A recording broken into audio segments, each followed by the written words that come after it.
no Apocalipse. Então, é essa volta. É a Nova Jerusalém. Ah, tá. É uma nave que, segundo as próprias medições que o anjo mostrou a João, que é o produtor também do livro Apocalipse, né? João tomou uma vara de medir, assim está descrito no Apocalipse, e o anjo leva João para medir o tamanho da Nova Jerusalém. Então, assim, a quantidade de côvados lá que eles medem, a referência que a gente pode fazer, a Lua está a uma distância da Terra, cerca de 300 e poucos mil quilômetros. Que a Lua? 144 mil quilômetros.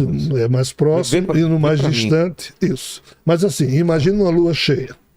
Essa nave, 400 mil quilômetros, não lembro. Se estacionasse na mesma distância que a Lua está da Terra e acendesse todas as suas luzes, ela seria metade de uma Lua cheia. Sim. Então todos os olhos da Terra veem ou vão ver. 384.400 quilômetros. Quase 400 mil quilômetros. Exatamente. Amigo meu achou que era 400 quilômetros. Sinceramente. Porque cara, tipo, eu ia até o interior e eu chegaria na Lua. Então. É porque varia um pouco, chega a 300 mil, dependendo do... Então, assim, a órbita da Lua em torno da Terra, imaginando essa distância, se uma supernave de Sofia parar a essa distância, e por que essa distância? Porque nada que se atire da Terra chega na Lua, ou seja, não tem perigo de algum maluco ser atingido, Qual é a fofoca? É que não é só uma nave dessa, serão várias. Várias. Algumas maiores que a Terra, algumas maiores que a Lua. Então, assim, será um dia em que finalmente os terráqueos saberão que não estão sozinhos no cosmos, e aí, entre aspas, as religiões e os governos vão ter muito que explicar para os humanos. Mas assim, isso já era para ter acontecido, segundo as fofocas aí.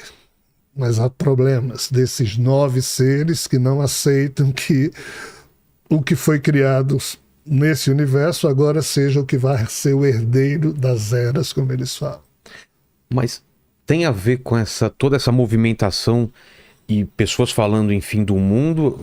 Você acha que há sinais suficientes para a gente achar que esse ciclo está acabando ou não? Mas não é fim de mundo nesses termos. Aí não é fim de mundo no sentido... É final de era, final de tempo. Final de uma era para começar uma outra. Isso. Mas como seria esse final? Seria em forma de guerra nuclear ou... Eis o problema.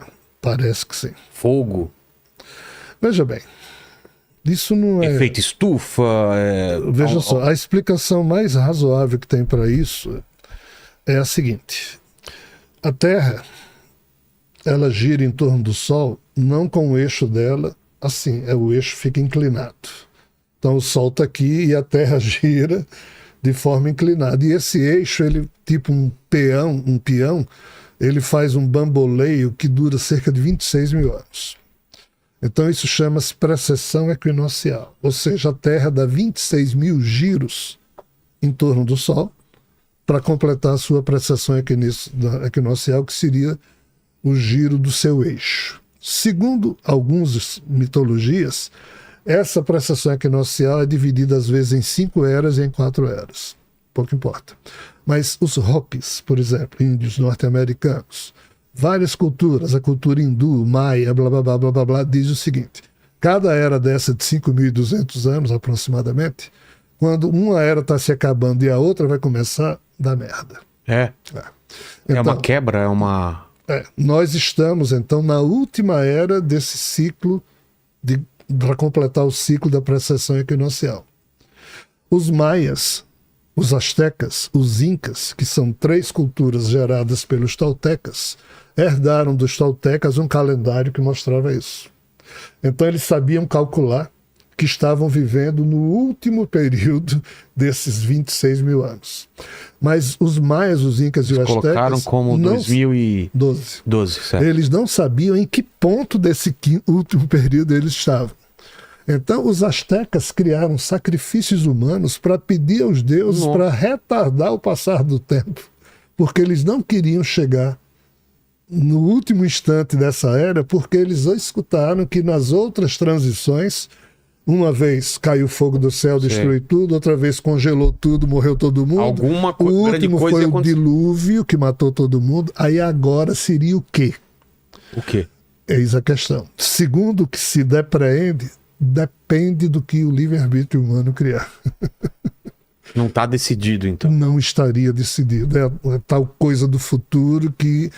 E assim, eu não sei se a gente deve aprofundar isso, mas no Apocalipse, quando o anjo leva João para João ver Javé sentado num trono e 7 livros selados, e João diz: chorei copiosamente porque eu percebi que nem o Senhor sentado no trono, nem ninguém dos santos ali presentes e dos seus anjos sabia interpretar os livros. Mas o leão da tribo de Judá, que acabou de adentrar no ambiente, que era Jesus, né? Ele foi e descerrou os 7 selos e passou a explicar ao Senhor dos Espíritos o que efetivamente iria acontecer. 7 selos, 7 cálices, 7 trombetas. O que diabos isso significa? As profecias, elas predispõem, mas não impõem. O que é a profecia? Imaginando esse papel aqui, um caminho. Quando você está caminhando aqui, você olha, você só vê os próximos quilômetros. Mas se você imaginar uma montanha aqui de lado... Ao lado da linha? Isso aqui é 100 quilômetros, tá certo?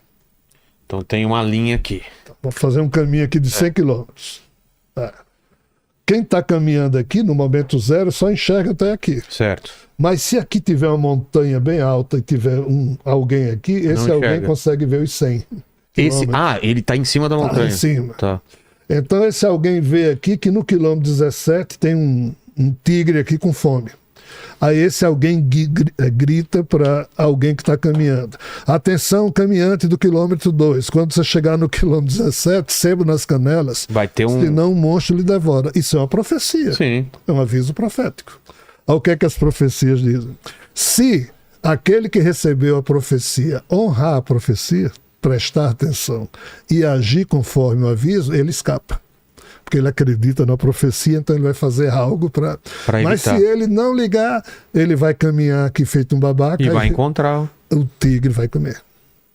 Então, as profecias predispõem, mas não impõem. Entendi. Os tais 7 livros que estavam lá, selados na frente de Javé, é que um dos livros que eu lancei, chamado Big Data do Criador, é o conjunto de profecias, os chamados códigos da Bíblia, dos 5 primeiros livros, que Javé e os anjos dele conseguiram criar cenários do futuro. Mas nem Javé nem os anjos sabiam dizer das probabilidades qual efetivamente aconteceria. Então só Jesus, ou melhor, só Rockman, na sua sabedoria, poderia dizer: de tudo que está profetizado, isso aqui vai acontecer, isso vai acontecer, isso vai acontecer, isso não vai acontecer, isso não vai acontecer.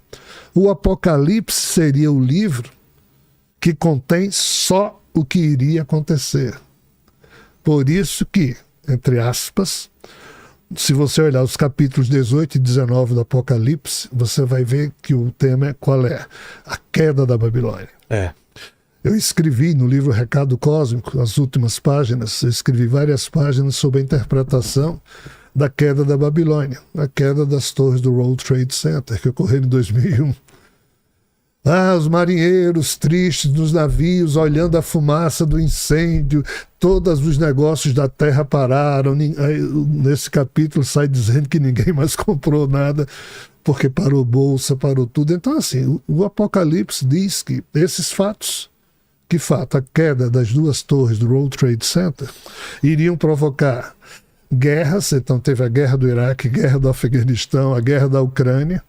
Depois disso, o 7º anjo tocaria a 7ª trombeta, e todos os olhos que vivem na terra viriam vir por sobre as nuvens ele, Rockman, ou seja, Sofia, ou seja, Jesus na sua função celestial, na sua forma celestial.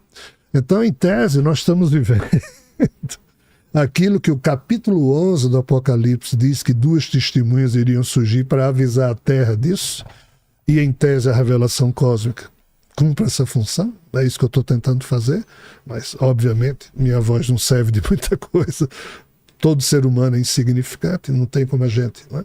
Mas é só uma tentativa de acender uma luz para reflexão. Então, em tese, está faltando o quê? Só o sétimo anjo tocar a sétima trombeta, porque todas as guerras aconteceram. Ou será que ainda falta uma, a guerra da Ucrânia, na perspectiva nuclear, ou outra guerra? E os 4 cavaleiros do Apocalipse, né? Não, Fome, guerra, doenças. Isso está acontecendo o tempo todo. Então, em tese, pela interpretação que eles me deram, falta só isso aqui. E a figura do anticristo? Esse anticristo corre mais pela interpretação que muitos deram em torno do que ali está escrito. Pedro, em uma das epístolas, João, em uma das epístolas, que junto com as 17 epístolas de Paulo compuseram o chamado Novo Testamento, falam de figuras que iriam trabalhar contra os desejos do Cristo. Essa expressão anticristo, isso é uma coisa da interpretação da chamada exegese bíblica, mas ela não é necessariamente bíblica.